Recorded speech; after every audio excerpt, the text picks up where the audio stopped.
સુરેન્દ્રનગર જિલ્લાના 3 લોકપ્રિય સંતો 1. સંત શ્રી સવારામ બાપા પીપળી. સંત શ્રી સવારામ બાપાનો જન્મ ઈ.સ.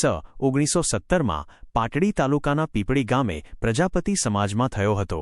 તેમને સદ્ગુરુ સંત શ્રી ફુલગરજી મહારાજ પાસેથી કંઠી દીક્ષા મળી હતી. વિક્રમ સંવત 1968માં રામદેવજી મહારાજે સપનામાં દર્શન આપી સદાવ્રત શરૂ કરવાનું વરદાન આપ્યું.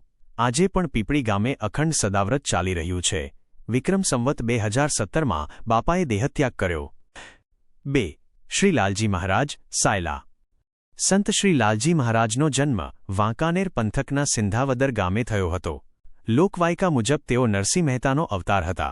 તેમને શેષ નારાયણે સપનામાં પોતાની મૂર્તિને દીવથી સાયલા લાવી પધરાવવા જણાવ્યું, જ્યાં આજે પણ અખંડ સદાવ્રત ચાલે છે.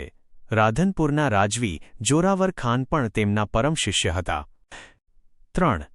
બ્રહ્માનંદ સ્વામી મૂડી. બ્રહ્માનંદ સ્વામીનો જન્મ રાજસ્થાનના શિરોહી જિલ્લાના ખાણ ગામે ઈ.સ. 1772માં ચારણ જ્ઞાતિમાં થયો હતો. તેઓ પિંગળશાસ્ત્રના મહાન કવિ હતા. ભાવનગરના રાજાની શંકા દૂર કરવા તેઓ ભગવાન સ્વામિનારાયણની પરીક્ષા કરવા ગઢપુર આવેલા અને શ્રીહરિના દર્શન થતાં સાધુ થયા. તેમણે મૂળીમાં આવેલું શ્રી સ્વામિનારાયણ મંદિર સ્વહસ્તે બનાવેલું છે. મૂળીમાં ઈ.સ. 1832માં તેમણે દેહત્યાગ કરી અક્ષરધામ પામ્યા. આવી રસપ્રદ માહિતી જાણવા માટે અમારી ચેનલને સબસ્ક્રાઇબ અને ફોલો કરો.